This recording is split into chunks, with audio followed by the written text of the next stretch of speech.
بسم اللہ الرحمن الرحیم۔ السلام علیکم۔ یہ ناممکن ہے۔ میری آنکھوں نے تمہارا کفن دیکھا تھا، پورے گاؤں نے مجھے تمہارا مجرم کہا تھا۔ میری آواز میرے گلے میں پھنس کر رہ گئی تھی اور میرا پورا وجود زلزلے کی زد میں تھا۔ سامنے کھڑا شخص میرے ماضی کا وہ بھیانک سایہ تھا یا حقیقت؟ میری عقل جواب دے چکی تھی۔ آہستہ بولو، اس نے بے حسی سے میرے قریب آ کر سرگوشی کی۔ دیواروں کے بھی کان ہوتے ہیں، کان نہیں زبانیں ہوتی ہیں جو مجھ پر کسی کی جان لینے کا ٹھپا لگاتی رہی۔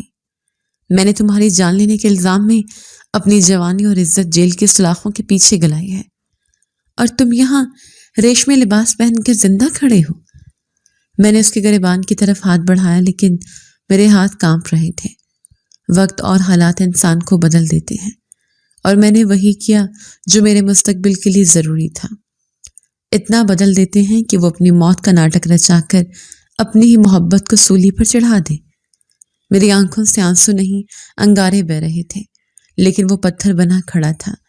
اس راز کی حقیقت میری روح کو کچل رہی تھی، اور مجھے لگ رہا تھا کہ میں آج واقعی مر جاؤں گی۔ میرا نام ہمنا ہے۔ ہم دو بہنیں تھیں اور میں ان میں بڑی تھی۔ اماں ابا نے ہمیں پھولوں کی طرح پالا تھا، کبھی دھوپ کا سایہ بھی ہم پر نہیں پڑنے دیا تھا۔ ہمارے گھر میں کسی چیز کی کمی نہیں تھی، دولت، عزت اور آسائش سب میسر تھا۔ ابا کو مجھ پر بہت یقین تھا، اسی لیے انہوں نے ہماری خاندانی روایات سے ہٹ کر مجھے یونیورسٹی بھیجنے کا فیصلہ کیا۔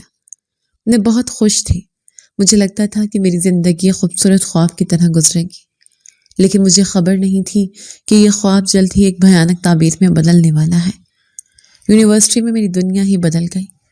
وہی میری ملاقات اسد سے ہوئی۔ وہ میرا کلاس فیلو تھا۔ شروع میں بات صرف پڑھائی اور نوٹس کے تبادلے تک محدود تھی، لیکن اس کی سادگی اور سنجیدگی نے میرے دل میں گھر کر لیا۔ اسد بہت غریب گھرانے سے تعلق رکھتا تھا۔ اس کے کپڑے سادہ ہوتے اور وہ اکثر پیدل یونیورسٹی آتا تھا، مگر اس کی آنکھوں میں ایک ایسی کشش تھی جس نے مجھے جکڑ لیا تھا۔ ہم دونوں کے راستے الگ ہیں۔ ایک دن اسد نے کینٹین میں بیٹھے ہوئے مجھ سے کہا تھا، تمہارا تعلق ایک اونچے خاندان سے ہے اور میں ایک دیہاتی لڑکا ہوں۔ ہمارے بیچ زمین آسمان کا فرق ہے۔ محبت فرق نہیں دیکھتی اسد۔ میں نے پورے یقین سے اس کی آنکھوں میں دیکھ کر کہا تھا، میں شادی کروں گی تو صرف تم سے، ورنہ ساری زندگی کنواری بیٹھی رہوں گی۔ اسد نے مجھے سمجھانے کی بہت کوشش کی کہ میرا خاندان کبھی نہیں مانے گا، کیونکہ ہمارے خاندان میں غیر برادری میں شادی کرنا گناہ سمجھا جاتا تھا، لیکن میں اپنی دھن کی پکی تھی۔ میں نے اسے وعدہ کر لیا تھا کہ چاہے کچھ بھی ہو جائے، میرا جیون ساتھی وہی بنے گا۔ اسد بھی میری محبت کی شدت دیکھ کر پگھل گیا، اور ہم نے ایک دوسرے کے ساتھ جینے مرنے کی قسمیں کھا لی۔ ابھی میری ڈگری مکمل نہیں ہوئی تھی کہ گھر میں ایک طوفان کھڑا ہو گیا۔ ایک شام جب میں یونیورسٹی سے واپس آئی تو گھر کا ماحول کچھ عجیب سا تھا۔ اماں خاموش تھیں اور ابا ڈرائنگ روم میں سنجیدہ بیٹھے حقہ پی رہے تھے۔ بیٹا ہمنا، ادھر آؤ میرے پاس۔ ابا نے مجھے اشارہ کیا۔ میں ڈرتے ڈرتے ان کے قریب صوفے پر بیٹھ گئی۔ جی ابا، میں نے تمہارے مستقبل کا فیصلہ کر لیا ہے۔ تمہاری منگنی تمہارے چچا زاد فراز سے طے کر دی گئی ہے۔ 4 مہینے بعد شادی ہے۔ میرے پیروں تلے سے زمین نکل گئی۔ فراز، وہ ان پڑھ اور جاہل لڑکا جسے تمیز سے بات کرنے کا سلیقہ تک نہیں تھا۔ میں اسے بچپن سے ناپسند کرتی تھی، اور یہ بات ابا بھی اچھی طرح جانتے تھے۔ ابا، یہ آپ کیا کہہ رہے ہیں؟ میں نے ایک دم کھڑے ہو کر احتجاج کیا۔ میں فراز سے شادی نہیں کر سکتی، وہ پڑھا لکھا نہیں ہے، میرا اور اس کا کوئی جوڑ نہیں ہے۔ ابا نے حقہ ایک طرف رکھا اور غصے سے میری طرف دیکھا۔ جوڑ ہم بناتے ہیں ہمنا، یہ تمہارا بچپن کا رشتہ ہے اور زبان دی ہوئی ہے۔ ہمارے خاندان کی لڑکیاں خاندان سے باہر نہیں جاتی، یہ پتھر پر لکیر ہے۔ مگر ابا، میں اسے پسند نہیں کرتی۔ میں نے پہلی بار ان کی آنکھوں میں آنکھیں ڈال کر بات کی۔ میں اپنی زندگی ایک ایسے شخص کے ساتھ برباد نہیں کر سکتی جسے نہ میری پڑھائی کی قدر ہو اور نہ میری سوچ کی۔ خاموش ہو جاؤ، ابا نے زور سے میز پر ہاتھ مارا۔ تمہیں یونیورسٹی بھیج کر شاید میں نے غلطی کر دی ہے، تمہارے دماغ خراب ہو گئے ہیں۔ میں نے کوئی غلط بات نہیں کی ابا، میرا بھی اپنی زندگی پر حق ہے۔ میں فراز سے شادی ہرگز نہیں کروں گی۔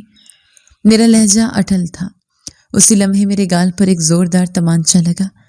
میری آنکھوں کے سامنے اندھیرا چھا گیا اور کانوں میں سائیں سائیں ہونے لگی۔ ابا نے زندگی میں پہلی دفعہ مجھ پر ہاتھ اٹھایا تھا۔ اماں ڈر کر کمرے کے کونے میں دبک گئیں اور میری چھوٹی بہن سہم کر رونے لگی۔ اپنی زبان کو لگام دو ہمنا۔ ابا کا چہرہ غصے سے سرخ ہو رہا تھا۔ میری عزت اور پگڑی کا سوال ہے، میں برادری میں اپنی ناک نہیں کٹوا سکتا۔ تمہاری شادی وہی ہوگی جہاں میں نے طے کر دیا ہے۔ اب تم اس گھر سے تبھی نکلو گی جب تمہاری ڈولی اٹھے گی۔ میں گال پر ہاتھ رکھے آنسو بہاتے ہوئے اپنے کمرے کی طرف بھاگی۔ میں نے دروازہ اندر سے بند کر لیا اور پھوٹ پھوٹ کر رونے لگی۔ مجھے یقین نہیں آ رہا تھا کہ جو باپ مجھے اپنی شہزادی کہتا تھا، آج اسی نے میری خوشیوں کا گلا گھونٹ دیا تھا۔ رات گئی تک میں اندھیرے کمرے میں بیٹھی سوچتی رہی۔ میرے سامنے دو راستے تھے، یا تو میں خاموشی سے اپنی زندگی اس ان پڑھ کزن کے حوالے کر کے برباد کر لیتی، یا پھر اپنی محبت کے لیے لڑتی۔ فراز کے ساتھ زندگی گزارنے کا تصور ہی میرے لیے موت سے بدتر تھا۔ میں نے فیصلہ کر لیا کہ میں کسی صورت یہ رشتہ قبول نہیں کروں گی۔ میرے لاکھ سمجھانے پر بھی گھر والے نہیں سمجھے تھے۔ اگلے چند دنوں میں گھر کا ماحول جیل جیسا ہو گیا۔ مجھ پر پہرے بٹھا دیے گئے اور یونیورسٹی جانا بھی بند کروا دیا گیا۔ میں نے بہت کوشش کی کہ اماں کو اپنا ہمدرد بناؤں، انہیں بتایا کہ میں کسی اور کو پسند کرتی ہوں، شاید وہ میری بات سمجھ جائیں، لیکن وہ کچھ نہیں سمجھی۔ میں سمجھ گئی کہ اب مجھے اپنی جنگ خود لڑنی ہوگی۔ شادی کی تاریخ قریب آتی جا رہی تھی اور میرا دل ڈوب رہا تھا۔ میں نے ارادہ کر لیا کہ شادی کروں گی تو صرف اور صرف اسد سے ہی، چاہے اس کے لیے مجھے کوئی بھی قدم اٹھانا پڑے۔ میں نے چوری چھپے اسد سے رابطہ کرنے کی کوشش کی، لیکن بدقسمتی سے اس کا فون نمبر مسلسل بند جا رہا تھا۔ میں دن رات ٹرائی کرتی، میسج کرتی، لیکن دوسری طرف سے کوئی جواب نہیں آتا تھا۔ مجھے معلوم نہیں تھا کہ اسد کہاں ہے، کیا اسے خبر بھی ہے کہ میرے ساتھ کیا ہو رہا ہے۔ ہر گزرتا دن مجھے ایک ایسی دلدل کی طرف دھکیل رہا تھا جہاں سے واپسی کا کوئی راستہ نہیں تھا۔ شادی کی تیاریاں زور و شور سے جاری تھیں۔ گھر میں مہمانوں کا آنا جانا لگا ہوا تھا، ڈھولک کی تھاپ گونج رہی تھی، لیکن میرے لیے یہ سب ماتم کا سما تھا۔ میرا دل چیخ چیخ کر اسد کو پکار رہا تھا۔ کیا وہ مجھے بھول گیا تھا؟ کیا وہ اپنے وعدے سے مکر گیا تھا، یا وہ کسی مصیبت میں تھا؟ شادی سے ایک دن پہلے مہندی کی رسم تھی۔ میرے ہاتھوں پر مہندی لگائی جا رہی تھی اور میرے آنسو مسلسل میرے ہاتھوں پر گر کر مہندی کے رنگ کو دھندلا رہے تھے۔ میری کزنز مجھے چھیڑ رہی تھیں، لیکن میں ایک زندہ لاش کی طرح وہاں بیٹھی تھی۔ مجھے بس ایک ہی امید تھی کہ شاید اسد آ جائے، شاید کوئی معجزہ ہو جائے۔ مجھے کیا معلوم تھا کہ میری زندگی کا سب سے بڑا امتحان تو ابھی شروع ہونے والا تھا۔ اگلی صبح جو میری بارات کا دن تھا، میں نے آخری بار مایوسی کے عالم میں اسد کا نمبر ملایا۔ میرا دل تیزی سے دھڑک رہا تھا۔ یہ میری آخری کوشش تھی۔ گھنٹی بجی اور دوسری طرف سے فون اٹھا لیا گیا۔ ہیلو۔ اسد کی آواز سنتے ہی میرے ضبط کے بندھن ٹوٹ گئے۔ اسد، خدا کے لیے مجھے بچا لو، میں روتے ہوئے بولی۔ آج میری شادی ہے۔ کیا؟ اسد کی حیران آواز آئی۔ تمہاری شادی؟ لیکن تم نے تو مجھ سے وعدے کیے تھے۔ تم کیسے کسی اور سے شادی کر سکتی ہو ہمنا؟ میں نے نہیں کی اسد، میرے گھر والے زبردستی کر رہے ہیں۔ میں پچھلے کئی دنوں سے تمہیں فون کر رہی تھی، تم کہاں تھے؟ میں اپنے گاؤں آیا ہوا تھا، یہاں سگنلز کا مسئلہ تھا، مجھے تو معلوم بھی نہیں تھا کہ وہاں یہ سب ہو رہا ہے۔ اسد کی آواز میں پریشانی صاف ظاہر تھی۔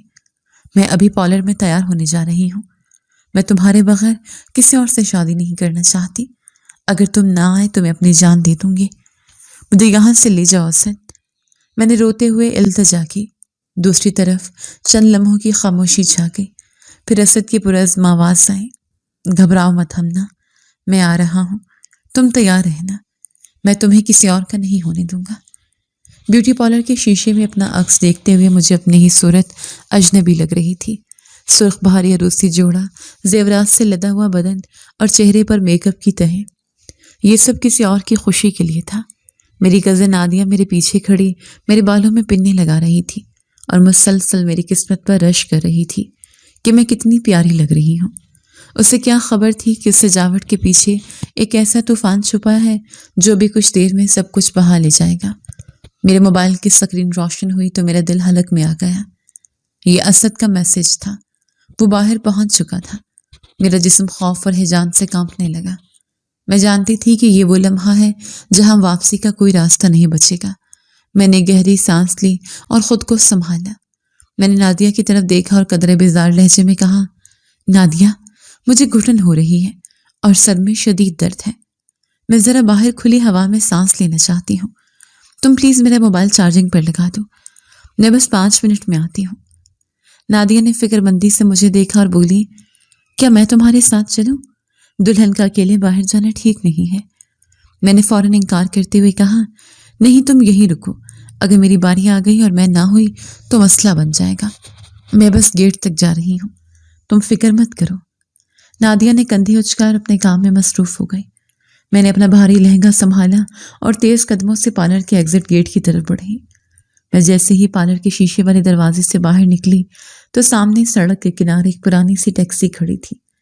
اسد نے جلدی سے ٹیکسی کا دروازہ کھولا اور کہا، ہم جلدی بیٹھو، ہمارے پاس وقت بہت کم ہے، اگر کسی نے دیکھ لیا تو قیامت آ جائے گی۔ میں ٹیکسی میں بیٹھی تو میرا دل تیزی سے دھڑک رہا تھا۔ اسد بھی فوراً دوسری طرف آ کر بیٹھ گیا اور ڈرائیور سے کہا، چلو جلدی نکالو یہاں سے۔ ٹیکسی فراٹے بھرتی ہوئی سڑک پر دوڑنے لگی۔ میں نے پیچھے مڑ کر دیکھا، وہ گلی، وہ شہر، وہ لوگ سب پیچھے چھوٹ رہے تھے۔ میں نے کانپتے ہوئے ہاتھوں سے اپنا منہ چھپا لیا اور رو پڑی۔ میں نے کیا کر دیا تھا؟ میں اپنی ماں اور باپ کو زندہ درگور کرائی تھی۔ اسد نے میرے کندھے پر ہاتھ رکھا اور نرمی سے بولا، ہمنا، اب رونے کا کوئی فائدہ نہیں ہے، تم نے جو کیا ہے اپنی محبت کے لیے کیا ہے۔ میں وعدہ کرتا ہوں کہ تمہیں اتنی خوشیاں دوں گا کہ تم اپنے ماضی کے ہر دکھ کو بھول جاؤ گی۔ اب ہم آزاد ہیں، کوئی بھی ہمیں جدا نہیں کر سکتا۔ میں نے آنسو پونچھتے ہوئے اس کی طرف دیکھا اور پوچھا، ہم کہاں جا رہے ہیں اسد؟ میرے گھر والوں کو پتہ چلے گا تو وہ ہمیں جان سے مار دیں گے، وہ پولیس میں رپورٹ کر دیں گے۔ مجھے بہت ڈر لگ رہا ہے۔ اسد نے میرے ہاتھ کو مضبوطی سے تھاما اور کہا، ڈرو مت میری جان، ہم سیدھا میرے گاؤں جا رہے ہیں، لیکن اس سے پہلے ہمیں نکاح کرنا ہوگا تاکہ ہمارا یہ رشتہ حلال ہو جائے اور کوئی ہم پر انگلی نہ اٹھا سکے۔ میں نے ایک قریبی مسجد کے پیش امام سے بات کر رکھی ہے، وہ ہمارا نکاح پڑھا دیں گے۔ تقریباً آدھے گھنٹے بعد ٹیکسی ایک چھوٹی سی مسجد کے باہر رکی۔ ہم دونوں اندر گئے۔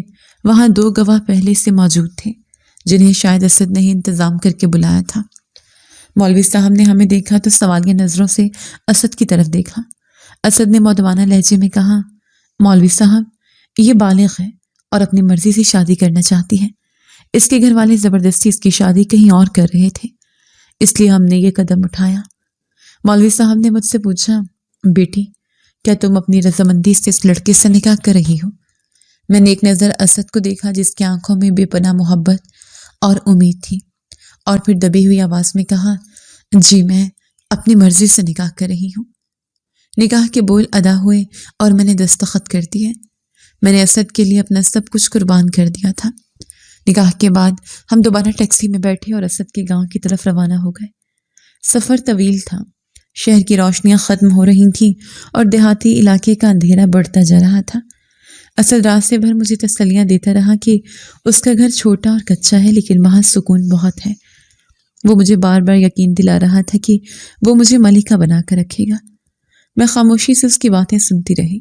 میرا ذہن ابھی تک سن تھا کہ جب میرے گھر والوں کو میرے فرار ہونے کی خبر ملی ہوگی تو وہاں کیا کوہرام مچا ہوگا۔ میری ماں تو شاید صدمے سے مر ہی گئی ہوگی اور ابا کی عزت خاک میں مل گئی ہوگی۔ وہ فراز اور باقی رشتہ داروں کو کیا منہ دکھائیں گے؟ یہ سوچیں مجھے اندر ہی اندر کھا رہی تھی، لیکن اب پچھتاوے کا وقت گزر چکا تھا۔ رات کے پچھلے پہر ہم اسد کے گاؤں پہنچے۔ چاروں طرف خاموشی اور گھوپ اندھیرا تھا۔ ٹیکسی ایک کچے مکان کے باہر رکی۔ اسد نے کرایہ ادا کیا اور مجھے لے کر اندر داخل ہوا۔ گھر واقعی بہت چھوٹا اور سادہ تھا۔ ایک چھوٹا سا صحن اور 2 کمرے تھے۔ اسد نے کمرے کا دروازہ کھولا اور کہا، یہ ہمارا گھر ہے ہمنا۔ میں جانتا ہوں یہ تمہارے باپ کی محل جیسا نہیں ہے، لیکن یہاں تمہیں میری محبت ملے گی جو وہاں کبھی نہ ملتی۔ میں کمرے میں داخل ہوئی۔ وہاں ایک پرانی سی چارپائی بچھی تھی اور کونے میں ایک صندوق رکھا تھا۔ میں تھک کر چارپائی پر بیٹھ گئی۔ میرا بھاری جوڑا اور زیورات مجھے کاٹ رہے تھے۔ اسد میرے پاس آ کر بیٹھ گیا اور محبت بھری نظروں سے مجھے دیکھنے لگا۔ اس نے کہا، تم تھک گئی ہو، آرام کر لو، میں تمہارے لیے پانی لاتا ہوں۔ وہ پانی لینے باہر گیا۔ میں نے کمرے کا جائزہ لیا۔ دیواروں کا پلستر اکھڑا ہوا تھا اور چھت لکڑی کی تھی۔ یہ وہ زندگی تھی جو میں نے خود چنی تھی، غربت اور محبت۔ میں نے سوچا کہ چلو کوئی بات نہیں، اسد ساتھ ہے تو سب ٹھیک ہو جائے گا۔ اسد پانی کا گلاس لے کر واپس آیا۔ میں نے پانی پیا تو کچھ سکون ملا۔ اسد نے کہا، حمدہ، تم نے میرے لیے جو قربانی دی ہے، میں ساری زندگی اس کا احسان نہیں اتار سکتا۔ میرے گھر والے ابھی سو رہے ہیں، صبح میں تمہیں سب سے ملواؤں گا۔ میرا بڑا بھائی تھوڑا سخت مزاج ہے، لیکن میں اسے منا لوں گا، تم فکر مت کرنا۔ مجھے کیا معلوم تھا کہ جس بھائی کا وہ ذکر کر رہا ہے اور جس صبح کا میں انتظار کر رہی ہوں، وہ میری زندگی کی آخری پرسکون رات ثابت ہوگی۔ میں اسد کے کندھے پر سر رکھ کر اپنی آنکھیں موند لی۔ تھکن اور ذہنی دباؤ کی وجہ سے مجھے جلد ہی نیند آ گئی۔ اگلی صبح جب میری آنکھ کھلی تو گھر میں عجیب سا شور تھا۔ مجھے کچھ سمجھ نہیں آ رہا تھا کہ کیا ہو رہا ہے۔ میں نے اسد کو آواز دی لیکن کمرے میں کوئی نہیں تھا۔ میں گھبرا کر اٹھی اور دروازے کی طرف بڑھی۔ باہر صحن سے رونے اور چیخنے کی آوازیں آ رہی تھیں۔ میرا دل زور زور سے دھڑکنے لگا۔ کیا میرے گھر والے یہاں پہنچ گئے ہیں؟ کیا پولیس آ گئی ہے؟ میں نے لرزتے ہاتھوں سے دروازہ کھولا اور باہر نکلی۔ صحن کا منظر دیکھ کر میرے پیروں تلے سے زمین نکل گئی۔ وہاں لوگوں کا ہجوم تھا، عورتیں بین کر رہی تھیں اور مرد سر جھکائے کھڑے تھے۔ صحن کے بیچوں بیچ ایک چرپائی پڑی تھی جس پر سفید چادر میں لپٹی کوئی چیز رکھی تھی۔ میں نے ایک عورت سے پوچھا، یہ کیا ہو رہا ہے؟ اسد کہاں ہے؟ اس عورت نے مجھے نفرت اور غصے سے دیکھا اور چیخ کر بولی، تم پوچھتی ہو اسد کہاں ہے؟ ارے ڈائن، تم نے تو ہی اسے مارا ہے، کھا گئی میرے دیور کو۔ یہ الفاظ میرے کانوں میں پگھلے ہوئے سیسے کی طرح اترے۔ میں بھاگ کر چرپائی کے پاس گئی اور چادر ہٹائی۔ سامنے اسد کا زرد پڑا چہرہ تھا، آنکھیں بند اور ہونٹ نیلے پڑ چکے تھے۔ وہ بے جان پڑا تھا۔ نہیں، یہ نہیں ہو سکتا۔ میری فلک شگاف چیخ بلند ہوئی اور میں وہی زمین پر گر گئی۔ اچانک ایک سخت ہاتھ نے مجھے بازو سے پکڑ کر زور سے دھکیلا۔ میں لڑکھڑا کر کچی زمین پر جا گری۔ سر اٹھا کر دیکھا تو اسد کا بڑا بھائی غضبناک نظروں سے مجھے گھور رہا تھا۔ خبردار جو میرے بھائی کی میت کو اپنے ناپاک ہاتھوں سے چھوا۔ وہ دھاڑا، تم نے مارا ہے میرے بھائی کو، تم کھا گئی اسے۔ میں نے ہچکیاں لیتے ہوئے نفی میں سر ہلایا اور کہا، بھائی آپ یہ کیا کہہ رہے ہیں؟ میں تو اسد کی بیوی ہوں، میں بھلا اسد کو کیوں ماروں گی؟ میں تو اس کے لیے اپنا گھر بار چھوڑ کر آئی ہوں۔ بیوی نہیں، مجرم ہو تم۔ اس کی آواز میں اتنی نفرت تھی کہ میرا دل دہل گیا۔ کل رات تم ہی اس کے کمرے میں تھی اور تمہارے سوائے سے کوئی اس کی جان نہیں لے سکتا۔ تم نے اسے کچھ جان لیوا چیز دی۔ میں نے؟ میرے منہ سے بے اختیار نکلا، میں نے تو اسے صرف پانی دیا تھا، میں نے کچھ نہیں کیا۔ اتنے میں اسد کی بھابھی جو کل رات تک نظر نہیں آئی تھی، بھیڑ کو چیرتی ہوئی آگے آئی اور روتے ہوئے چلائی، جھوٹ بولتی ہے یہ کلموہی۔ میں نے خود اپنی آنکھوں سے دیکھا تھا، رات کو جب یہ اسد کے لیے دودھ کا گلاس لے کر جا رہی تھی تو اس میں کچھ ملا رہی تھی۔ میں سمجھی شاید کوئی طاقت کی دوا ہے۔ مجھے کیا معلوم تھا کہ یہ ڈائن میرے دیور کی جان لے لے گی۔ میں حیرت اور صدمے سے بدمنی اسے دیکھتی رہ گئی۔ یہ عورت کیا کہہ رہی تھی؟ میں نے تو اسد کو دودھ دیا ہی نہیں تھا۔ میں چیخی، آپ جھوٹ بول رہی ہیں، خدا کا خوف کریں، میں نے ایسا کچھ نہیں کیا۔ اسد میرا شوہر ہے، شوہر ہوتا تو تم اس سے مارتی نہیں بلکہ اس کی خدمت کرتی۔ اسد کے بھائی نے چیخ کر لوگوں کو مخاطب کیا، دیکھو گاؤں والوں، یہ وہی لڑکی ہے جو شہر سے بھاگ کر آئی ہے۔ جو لڑکی اپنے ماں باپ کی نہیں ہو سکی وہ میرے بھائی کی کیا ہوگی؟ اس نے میرے بھائی کی دولت اور زمین کے لالچ میں اسے زہر دے دیا تاکہ سب کچھ ہڑپ کر سکے۔ گاؤں کے لوگ جو تماشائی بنے کھڑے تھے اب مجھ پر لعنت ملامت کرنے لگے۔ تھوڑی ہی دیر میں پولیس کی گاڑی سائرن بجاتی ہوئی وہاں پہنچ گئی۔ 2 سپاہی اور ایک تھانے دار اندر داخل ہوئے۔ تھانے دار نے میت کا معائنہ کیا اور اسد کے بھائی سے پوچھا، کیا ہوا ہے؟ یہاں کس نے اطلاع دی تھی؟ اسد کے بھائی نے مگرمچھ کے آنسو بہاتے ہوئے کہا، صاحب جی، میں نے فون کیا تھا، یہ میرے چھوٹے بھائی کی لاش ہے اور یہ لڑکی جو کل ہی اس کے ساتھ بھاگ کر آئی ہے، اس نے رات کو اسے دودھ میں زہر ملا کر دے دیا۔ صبح جب ہم اٹھانے گئے تو اسد کا جسم نیلا پڑا تھا۔ میں نے تھانے دار کے قدموں میں گرتے ہوئے کہا، صاحب یہ جھوٹ بول رہے ہیں، میرا یقین کریں، میں بے گناہ ہوں، میں اسد سے محبت کرتی ہوں، میں اسے کیسے مار سکتی ہوں؟ تھانے دار نے حقارت سے مجھے دیکھا اور سپاہیوں کو اشارہ کیا، اسے ہتھ کڑی لگاؤ اور گاڑی میں ڈالو۔ باقی تفتیش تھانے میں ہوگی۔ لیڈیز پولیس موجود نہیں تھی، اس لیے ایک سپاہی نے بے دردی سے میرا بازو مروڑا اور میرے ہاتھوں میں ہتھکڑیاں ڈال دی۔ لوہے کی ٹھنڈی ہتھکڑیوں نے میری روح تک کو یخ بستہ کر دیا۔ میں نے مزاحمت کرنے کی کوشش کی اور چلائی، مجھے اسد کا چہرہ تو دیکھ لینے دو، مجھے اس کے جنازے تک رکنے دو، میں کہیں نہیں بھاگ رہی۔ لیکن وہاں میری سننے والا کوئی نہیں تھا۔ اسد کے بھائی نے میرے کان کے پاس آ کر آہستہ سے کہا، جو صرف میں سن سکی، تمہارا انجام یہی ہونا تھا بی بی، تم جیسی لڑکیاں جیل کی ہی حقدار ہوتی ہیں۔ مجھے گھسیٹتے ہوئے پولیس وین کی طرف لے جایا گیا۔ گاڑی میں بیٹھتے ہی مجھے احساس ہوا کہ میں گندھی کھائی میں گر چکی ہوں۔ مجھے معلوم تھا کہ اب میرا کیس لڑنے کوئی نہیں آئے گا۔ میں وہ بدقسمت لڑکی تھی جس نے اپنی مرضی کی خاطر اپنے والدین کی عزت کو پیروں تلے روندا تھا۔ گھر سے بھاگی ہوئی لڑکیوں کا نصیب کیا ہوتا ہے وہ میں اچھی طرح جانتی تھی، اور اب وہی نصیب میرے سامنے کھڑا مسکرا رہا تھا۔ پولیس وین چل پڑی اور اسد کا گھر میری نظروں سے اوجھل ہو گیا۔ میں نے سر سیٹ کی پشت سے ٹکا دیا اور آنکھیں بند کر لی۔ میرے ذہن میں ابا کا چہرہ گھوم رہا تھا، ان کا وہ جملہ میرے کانوں میں گونج رہا تھا کہ عزت دار گھرانوں کی لڑکیاں گھر کی دہلیز پار نہیں کرتی۔ آج میں نے دہلیز پار کی تھی تو انجام بھی دیکھ لیا تھا۔ تھانے پہنچ کر مجھے ایک کال کوٹری میں بند کر دیا گیا۔ وہاں کی بدبو اور گندگی نے میرا استقبال کیا۔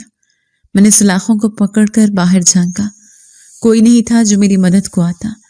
میں نے وہیں زمین پر بیٹھ کر رونا شروع کر دیا، لیکن میرے آنسو پہنچنے والا کوئی نہیں تھا۔ اسد مر چکا تھا اور میں اس کے قتل کے جرم میں زندہ دفن ہو چکی تھی۔ صبح ہوتے ہی لیڈیز پولیس کی ایک سپاہی آئی اور اس نے سلاخوں پر ڈنڈا مارتے ہوئے کرخت لہجے میں کہا، اوئے لڑکی، اٹھ جاؤ، کیا سمجھا تھا یہاں سسرال کی طرح تیری آؤ بھگت ہوگی؟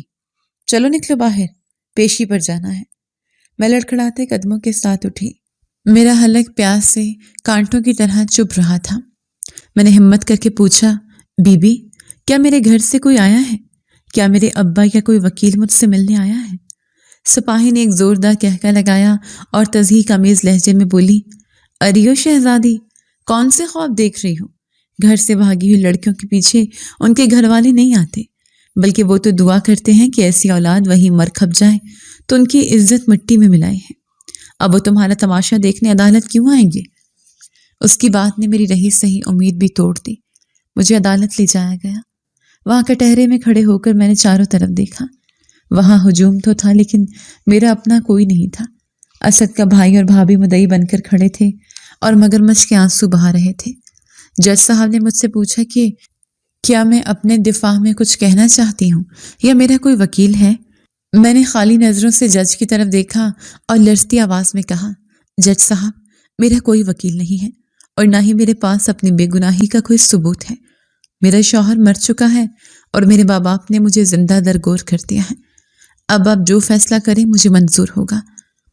فیصلہ بہت جلد ہو گیا۔ گواہوں اور ثبوتوں کی روشنی میں مجھے اسد کے قتل کا مجرم قرار دے دیا گیا اور لمبی قید کی سزا سنا دی گئی۔ مجھے سینٹرل جیل منتقل کر دیا گیا۔ میں نے سوچا تھا کہ شاید سزا ملنے کے بعد میری زندگی میں کچھ سکون آ جائے گا، لیکن مجھے نہیں معلوم تھا کہ جیل کی دنیا باہر کی دنیا سے زیادہ ظالم اور بھیانک ہے۔ میں بے حد خوبصورت تھی اور یہی خوبصورتی میرا سب سے بڑا جرم بن گئی۔ جیل میں داخل ہوتے ہی وہاں کے عملے کی نظریں مجھ پر جم گئی۔ میں نے محسوس کیا کہ یہاں کے محافظ ہی سب سے بڑے بھیڑیے ہیں۔ کچھ دن گزرے تھے کہ ایک رات میری کوٹھڑے کا دروازہ کھلا۔ ایک بھاری بھرکم پولیس افسر اندر داخل ہوا۔ اس کی آنکھوں میں وحشت تھی۔ میں ڈر کر پیچھے دیوار کے ساتھ لگ گئی۔ اس نے میرے قریب آ کر کہا، سنا ہے تم بہت بڑے گھرانے کی بیٹی ہو اور محبت میں پاگل ہو کر یہاں پہنچی ہو، لیکن تمہارا محبوب تو تمہیں چھوڑ کر چلا گیا، اب یہاں تنہا کیسے رہو گی؟ میں نے کانپتے ہوئے کہا، صاحب مجھے میرے حال پر چھوڑ دیں، میں اپنی سزا کاٹ رہی ہوں۔ وہ ہنسا اور بولا، سزا تو ابھی شروع ہوئی ہے ہمنا، جیل میں خوبصورت لڑکیوں کا رہنا آسان نہیں ہوتا، اگر تم چاہو تو تمہاری یہ قید آسانی سے گزر سکتی ہے، ورنہ یہاں ہر روز ایک نئی موت مرو گی۔ میں اس کا اشارہ سمجھ گئی تھی۔ میں نے چیخ کر کہا، خبردار جو میرے قریب آئے، میں جان دے دوں گی لیکن اپنی عزت پر آنچ نہیں آنے دوں گی۔ لیکن میری چیخیں اس پتھر دل انسان پر کوئی اثر نہ کر سکی۔ اس رات مجھے اندازہ ہوا کہ جب ایک لڑکی گھر کی چار دیواری اور باپ کا سایہ چھوڑ کر نکلتی ہے تو وہ گوشت کا ایک ایسا ٹکڑا بن جاتی ہے جسے ہر کوئی نوچنا چاہتا ہے۔ میری عزت جو میرے ابا کی پگڑی تھی وہ جیل کی تاریک کوٹھڑی میں پامال ہو گئی۔ میں روتی رہی، منتیں کرتی رہی، لیکن میری کوئی نہیں سنی گئی۔ اس کے بعد یہ معمول بن گیا۔ ہر پولیس والے کی بری نظر مجھ پر تھی۔ ان کے آپس میں معاہدے ہوئے تھے۔ ہر کسی نے میری مجبوری اور بے بسی کا فائدہ اٹھایا۔ میں جو محبت کا خواب لے کر گھر سے نکلی تھی اب ایک زندہ لاش بن چکی تھی۔ میری روح زخمی تھی اور جسم بے جان۔ میں اکثر راتوں کو اٹھ کر خدا سے موت کی دعا مانگتی، لیکن شاید موت بھی مجھ سے روٹھ گئی تھی۔ جیل میں دن مہینوں میں اور مہینے سالوں میں بدلتے رہے۔ میں نے وہاں ہر طرح کی عورت دیکھی، کوئی چوری کے جرم میں تھی تو کوئی قتل کے، لیکن سب سے زیادہ بدقسمت میں تھی جس کا جرم محبت تھا اور سزا ذلت۔ میری ساتھی قیدی عورتیں اکثر مجھے طعنے دیتی کہ اتنی شکل و صورت لے کر پیدا ہوئی تھی تو کسی امیر سے شادی کر لیتی، یہ فقیروں کے چکر میں پڑھ کر کیوں زندگی برباد کی۔ میں خاموشی سے ان کی باتیں سنتی اور سوچتی کہ کاش میں نے اس دن ابا کی بات مان لی ہوتی، کاش میں نے فراز سے شادی کر لی ہوتی۔ وہ ان پڑھ تھا، جاہل تھا، لیکن کم از کم مجھے یہ ذلت تو نہ اٹھانی پڑتی۔ مجھے میرے گھر کی عزت تو ملتی۔ میں نے اسد کی محبت میں کیا پایا؟ بدنامی، جیل اور یہ زندگی۔ ایک دن ایک پرانی قیدی عورت میرے پاس آئی اور میرے سر پر ہاتھ پھیرتے ہوئے بولی، بیٹی آنسو پونچھ لے، یہاں آنسوں کی کوئی قیمت نہیں ہے۔ تو اب وہ ہمنا نہیں رہی جو یونیورسٹی جاتی تھی، اب تو صرف ایک قیدی نمبر ہے۔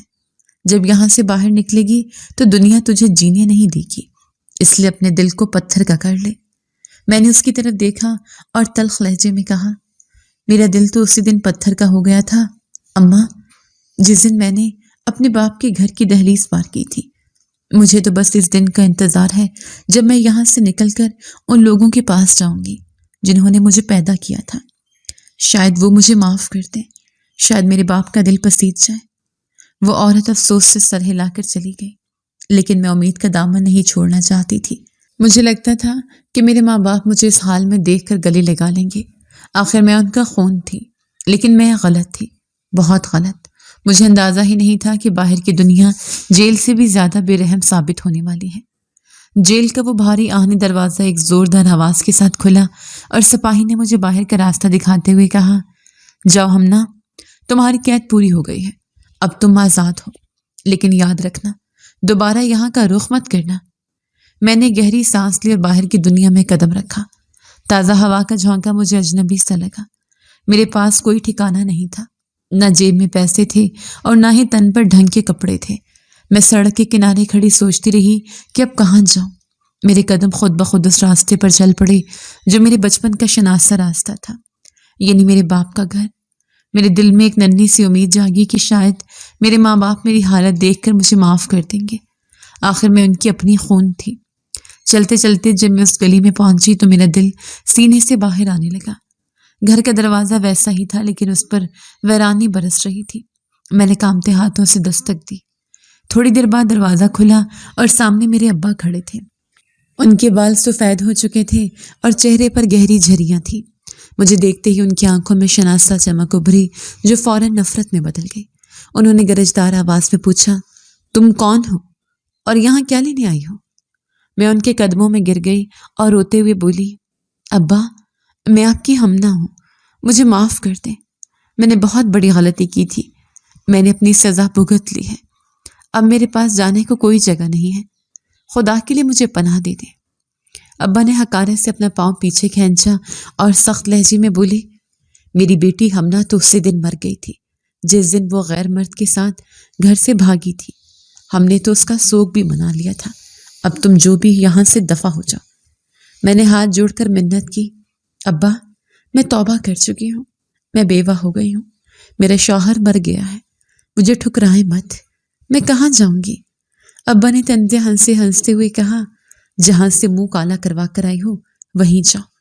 ہمیں معلوم تھا کہ تم جیل میں ہو، لیکن ہم نہیں گئے کیونکہ ہمارے لیے تم مر چکی تھی، صرف جنازہ پڑھانا باقی تھا، وہ بھی پڑھا لیں گے۔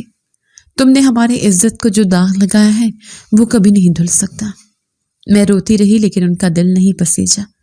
انہوں نے مجھے ایک اور خبر سنائی جس نے میرے پیروں تلے سے زمین نکال دی۔ وہ بولے، تمہیں معلوم ہے تمہارے بھاگنے کے بعد خاندان کی عزت بچانے کے لیے ہمیں کیا کرنا پڑا؟ ہم نے تمہاری 15 سالہ بہن عائشہ کا نکاح اسی وقت فراز سے کر دیا تاکہ ہماری ناک نہ کٹے۔ یہ سن کر میں پتھر کی ہو گئی۔ میری وجہ سے میری معصوم بہن کی زندگی تباہ ہو گئی تھی۔ ابا نے نفرت سے میری طرف دیکھا اور دروازہ میرے منہ پر زور سے بند کر دیا۔ میں بند دروازے کے باہر کھڑی روتی رہی، چیختی رہی، لیکن اندر سے کوئی آواز نہیں آئی۔ میں بوجھل قدموں کے ساتھ وہاں سے نکلی اور سڑکوں پر بھٹکنے لگی۔ بھوک اور پیاس سے میرا برا حال تھا۔ رات ہونے والی تھی اور مجھے سر چھپانے کے لیے جگہ درکار تھی۔ میں چلتے چلتے ایک پوش علاقے میں پہنچ گئی جہاں بڑی بڑی کوٹھیاں تھیں۔ اچانک میری نظر ایک کوٹھی کی گیٹ پر لگی تختی پر پڑی جس پر لکھا تھا، صفائی کے لیے ایک نوکرانی کی ضرورت ہے۔ میں نے سوچا کہ یہاں میرا آخری سہارا ہے۔ میں نے گیٹ کھٹکھٹایا۔ چوکیدار نے دروازہ کھولا اور مجھے سوالیہ نظروں سے دیکھا۔ میں نے کہا، مجھے نوکری کی ضرورت ہے، میں صفائی کا کام کر لوں گی۔ چوکیدار مجھے اندر لے گیا اور ایک بڑی عمر کی ملازمہ سے ملوایا۔ اس نے میرا حلیہ دیکھا، میرے پھٹے پرانے کپڑے اور میری بے بسی دیکھی تو اسے رحم آ گیا۔ اس نے کہا، بی بی، ہمیں ایک صفائی والے کی سخت ضرورت ہے۔ اگر تم محنت سے کام کرو گی تو تمہیں یہاں رہنے کے لیے کوارٹر بھی مل جائے گا اور روٹی بھی۔ میں نے فوراً ہاں کر دی۔ میں پڑھی لکھی تھی، یونیورسٹی گئی تھی، لیکن میرے پاس میری ڈگریاں نہیں تھیں اور نہ ہی اب میں اس لائق تھی کہ کوئی ڈھنگ کی نوکری کر سکتی۔ میرے ماتھے پر جیل اور بدنامی کا داغ تھا۔ میں نے وہیں کام کرنا شروع کر دیا۔ مجھے بتایا گیا کہ کوٹھی کے مالک کینیڈا میں ہوتے ہیں اور کئی سالوں سے پاکستان نہیں آئے۔ یہاں صرف ان کی بیگم اور 2 بیٹیاں رہتی ہیں۔ مجھے اس بات سے کوئی سروکار نہیں تھا کہ مالک کون ہے اور کہاں ہے۔ مجھے بس چھت چاہیے تھی جو مجھے مل گئی تھی۔ میں نے کوارٹر میں اپنا سامان رکھا جو نہ ہونے کے برابر تھا اور اپنی قسمت پر رونے لگی۔ میں نے کبھی سوچا بھی نہیں تھا کہ ایک دن میں لوگوں کے گھروں میں جھاڑو پوچھا کروں گی، لیکن پیٹ کی آگ انسان کو سب کچھ کرنے پر مجبور کر دیتی ہے۔ اگلے ہی دن سے میں نے کام سنبھال لیا۔ کوٹھی کی مالکن ایک معذور خاتون تھی جو چلنے پھرنے سے قاصر تھی اور ویل چیئر پر رہتی تھی۔ ان کا رویہ میرے ساتھ بہت اچھا نہیں تھا، لیکن مجھے خاموشی سے سب برداشت کرنا تھا۔ میں سارا دن کوٹھی کی صفائی کرتی اور رات کو تھک ہار کر اپنے کوارٹر میں جا کر سو جاتی۔ اس کوٹھی میں کام کرتے مجھے کئی مہینے گزر چکے تھے۔ میری زندگی اب سے جھاڑو پوچھے اور برتن تک محدود ہو کر رہ گئی تھی۔ میں جو کبھی یونیورسٹی کی طالبہ تھی اور کتابوں میں کھوئی رہتی تھی، اب لوگوں کے جھوٹے برتن دھونے پر مجبور تھی۔ اس گھر میں بیگم صاحبہ اپنی 2 بیٹیوں کے ساتھ رہتی تھیں۔ وہ ایک ٹانگ سے معذور تھیں اور زیادہ تر وقت اپنے کمرے یا ویل چیئر پر گزارتی تھیں۔ ان کا مزاج کافی چڑچڑا تھا اور وہ نوکروں پر چیختی رہتی تھی۔ میں خاموشی سے ان کی ڈانٹ سن لیتی کیونکہ مجھے اپنی چھت بچانی تھی۔ میں نے کبھی مالک کو نہیں دیکھا تھا، بس اتنا سنا تھا کہ وہ کینیڈا میں ہوتے ہیں اور بہت بڑے بزنس مین ہیں۔ پھر ایک دن اچانک گھر میں ہلچل مچ گئی۔ بیگم صاحبہ نے تمام ملازمین کو ہال میں جمع کیا اور خوشی سے تمتماتے ہوئے چہرے کے ساتھ اعلان کیا، تم سب کان کھول کر سن لو، اگلے ہفتے صاحب واپس آ رہے ہیں۔ وہ کئی سالوں بعد پاکستان کا چکر لگا رہے ہیں۔ مجھے گھر میں ایک ذرے برابر بھی مٹی نظر نہیں آنی چاہیے، اور ان کی آمد کی خوشی میں ہم ایک بہت بڑی دعوت کا اہتمام کریں گے۔ اس اعلان کے بعد گھر کا نقشہ ہی بدل گیا۔ رنگ و روغن کا کام شروع ہو گیا اور ہر چیز کو چمکا دیا گیا۔ میں بھی باقی نوکروں کے ساتھ دن رات کام میں جٹی رہی۔ مجھے اس بات سے کوئی فرق نہیں پڑتا تھا کہ مالک آ رہا ہے یا نہیں، مجھے تو بس اپنی 2 وقت کی روٹی سے غرض تھا۔ دعوت والا دن آ گیا۔ پوری کوٹھی کو برقی کمکموں سے سجا دیا گیا تھا۔ مہنگے ترین پکوان تیار کیے گئے اور ہر طرف پھولوں کی سجاوٹ تھی۔ شام ہوتے ہی مہمانوں کی آمد کا سلسلہ شروع ہو گیا۔ بڑی بڑی گاڑیاں گیٹ سے اندر داخل ہو رہی تھیں۔ میں باورچی خانے سے ڈرائنگ روم تک کھانے کی ٹرے پہنچانے میں مصروف تھی۔ میرا کام مہمانوں کو سرو کرنا تھا، لیکن میں نے اپنا چہرہ دوپٹے سے اچھی طرح ڈھانپ رکھا تھا تاکہ کوئی مجھے پہچان نہ لے یا میری شکل دیکھ کر کوئی سوال نہ کرے۔ اچانک میری نظر مرکزی دروازے سے داخل ہونے والے کچھ مہمانوں پر پڑی اور میرے قدم وہیں جم گئے۔ میں نے اپنی آنکھوں پر یقین نہیں کیا۔ وہ لوگ سوٹ بوٹ میں ملبوس تھے، لیکن میں انہیں ہزاروں کے مجمع میں بھی پہچان سکتی تھی۔ وہ میرے سسرالی تھے، وہی لوگ جنہوں نے مجھے قاتل کہا تھا اور جیل بھجوایا تھا۔ اسد کا وہی ظالم بھائی اور بھابھی جنہیں میں نے عدالت میں دیکھا تھا، آج وہ یہاں سمیر کبیر کوٹھی میں مہمان بن کر آئے تھے۔ میرا دل زور زور سے دھڑکنے لگا۔ میں نے فوراً ایک ستون کے پیچھے چھپ گئی۔ میرے ذہن میں ہزاروں سوال اٹھنے لگے۔ یہ لوگ تو گاؤں کے غریب کسان تھے، یہ اتنے امیر کبیر لوگوں کی پارٹی میں کیا کر رہے ہیں؟ اور ان کا حلیہ اتنا کیسے بدل گیا؟ اسد کا بھائی جو پھٹے پرانے کپڑے پہنتا تھا آج مہنگا سوٹ پہنے اکڑ کر چل رہا تھا۔ میں نے پاس کھڑی ایک دوسری ملازمہ سے دبی آواز میں پوچھا، آپا یہ سامنے صوفے پر بیٹھنے والے لوگ کون ہیں؟ یہ تو صاحب کے رشتہ دار نہیں لگتے۔ ملازمہ نے سرگوشی میں جواب دیا، ارے پگلی، یہ صاحب کے خاص مہمان اور قریبی رشتہ دار ہیں۔ سنا ہے صاحب گاؤں سے تعلق رکھتے ہیں اور یہ ان کے بھائی بھابھی ہیں۔ صاحب نے ہی ان کی قسمت بدلی ہے۔ یہ سن کر میرا سر چکرا گیا۔ صاحب گاؤں سے ہیں؟ یہ کیسے ممکن ہو سکتا ہے؟ میرا دماغ الجھنوں کا شکار ہو گیا۔ میں ڈر رہی تھی کہ اگر انہوں نے مجھے دیکھ لیا تو پھر سے کوئی تماشا کھڑا کر دیں گے، پھر سے مجھے جیل بھجوا دیں گے۔ میں خوف کے مارے باورچی خانے کے سب سے کونے میں جا کر برتن دھونے لگی اور دعا کرنے لگی کہ یہ رات خیریت سے گزر جائے۔ ابھی میں اسی خوف میں مبتلا تھی کہ باہر سے شور کی آواز آئی۔ مالی بھاگتا ہوا آیا اور چلایا، صاحب آ گئے، صاحب کی گاڑی گیٹ پر پہنچ گئی ہے۔ تمام نوکر اور مہمان استقبال کے لیے باہر کی طرف بھاگے۔ بیگم صاحبہ اپنی ویل چیئر پر بیٹھ کر دروازے کی طرف بڑھی۔ میں بھی تجسس اور خوف کے ملے جلے جذبات کے ساتھ باورچی خانے کے دروازے سے جھانکنے لگی۔ ایک سیاہ رنگ کی چمچماتی ہوئی لمبی گاڑی پورچ میں آ کر رکی۔ ڈرائیور نے بھاگ کر پچھلا دروازہ کھولا۔ سب کی نظریں گاڑی کے دروازے پر جمی تھیں۔ ایک قیمتی جوتا زمین پر پڑا اور پھر ایک قداور شخصیت گاڑی سے باہر نکلی۔ جیسے اس شخص کا چہرہ روشنی میں آیا، میرے حلق سے ایک دبی ہوئی چیخ نکلی اور میں دیوار کا سہارا لے کر وہیں گرنے لگی۔ میرا پورا وجود کانپ رہا تھا اور آنکھوں کے سامنے اندھیرا چھا رہا تھا۔ میرا وجود جیسے منجمد ہو گیا تھا۔ میرے سامنے کھڑا وہ شخص میرا ماضی، میری محبت اور میری بربادی کا زندہ ثبوت تھا۔ میں نے اپنی آنکھوں کو زور سے مسلا کہ شاید یہ کوئی وہم ہو، لیکن وہ حقیقت تھی۔ اسد زندہ تھا، ہٹا کٹا اور بالکل سلامت۔ وہ شخص جس کی لاش پر میں نے بین کیے تھے، جس کے قتل کے الزام میں نے جیل کی کال کوٹریوں میں اپنی عزت اور جوانی برباد کی تھی، وہ آج میرے سامنے ایک مہنگی سوٹ میں ملبوس کھڑا مسکرا رہا تھا۔ اسد آگے بڑھا اور اسی بھائی کو گلے لگایا جس نے مجھ پر زہر دینے کا الزام لگایا تھا۔ میں دیوار کی اوٹ سے یہ سب دیکھ رہی تھی اور میرا دم گھٹ رہا تھا۔ اسد نے اپنے بھائی کی پیٹھ تھپ تھپاتے ہوئے کہا، بھائی جان، آپ نے میرا بہت خیال رکھا اور کاروبار کو بھی بخوبی سنبھالا۔ میں آپ کا احسان کبھی نہیں بھولوں گا۔ اس کے بھائی نے کہکا لگاتے ہوئے جواب دیا، ارے اسد، یہ سب تمہارا ہی تو ہے، تم ہمارے خاندان کا فخر ہو۔ تم نے جو قربانی دی تھی آج اسی کا پھل ہم سب کھا رہے ہیں۔ قربانی، یہ لفظ میرے کانوں میں ہتھوڑے کی طرح لگا۔ کس کی قربانی؟ میری معصومیت کی، میری وفا کی۔ میرے اندر نفرت کا لاوا ابلنے لگا۔ دل چاہا کہ ابھی جاؤں اور سب کے سامنے چیخ چیخ کر ان کا کچا چھٹا کھول دوں، لیکن میرے پاؤں میں جیسے بیڑیاں ڈال دیں۔ اسد اپنی ویل چیئر پر بیٹھی بیوی کی طرف مڑا اور اس کے سر پر ہاتھ رکھتے ہوئے بولا، بیگم کیسی ہو تم؟ میں نے تمہیں بہت یاد کیا۔ بیگم صاحبہ نے مسکراتے ہوئے کہا، آپ آ گئے تو جان میں جان آئی، ورنہ اس گھر کی رونق تو آپ کے دم سے ہی ہے۔ میں یہ تماشا مزید برداشت نہیں کر سکتی تھی۔ میرے ہاتھ میں پکڑی ہوئی مشروبات کے ٹرے لرزنے لگی۔ میں وہاں سے بھاگنا چاہتی تھی، چھپنا چاہتی تھی، لیکن بدقسمتی سے میرے ہاتھ سے ایک گلاس پھسل کر زوردار آواز کے ساتھ فرش پر گر کر ٹوٹ گیا۔ کرچیوں کی آواز پر حال میں موجود تمام لوگوں کی نظریں میری طرف اٹھ گئیں۔ سناٹا چھا گیا۔ اسد نے بھی چونک کر میری طرف دیکھا۔ جیسے ہی ہماری نظریں ملی، اس کے چہرے سے مسکراہٹ غائب ہو گئی اور رنگت زرد پڑ گئی۔ اس کی آنکھیں پھٹی کی پھٹی رہ گئی۔ وہ بے یقینی سے میری طرف دیکھ رہا تھا، جیسے کسی بھوت کو دیکھ لیا ہوں۔ اس کے منہ سے بے اختیار نکلا، ہمنا۔ بیگم صاحبہ نے حیرت سے اسد کی طرف دیکھا اور پوچھا، آپ اس نوکرانی کو جانتے ہیں؟ اور یہ ہمنا کون ہے؟ اسد نے اپنی بیوی کی بات کا کوئی جواب نہیں دیا۔ وہ کسی مغناطیس کی طرح کھنچا ہوا میری طرف بڑھنے لگا۔ اس کے بھائی نے اس کا بازو پکڑ کر روکنے کی کوشش کی اور گھبرا کر بولا، اسد رک جاؤ، کہاں جا رہے ہو؟ یہ صرف ایک ملازمہ ہے۔ اسد نے جھٹکے سے اپنا بازو چھڑایا اور غصے سے بھائی کو دیکھا، پھر سیدھا میرے سامنے آ کر کھڑا ہو گیا۔ میں نظریں جھکائے کانپ رہی تھی۔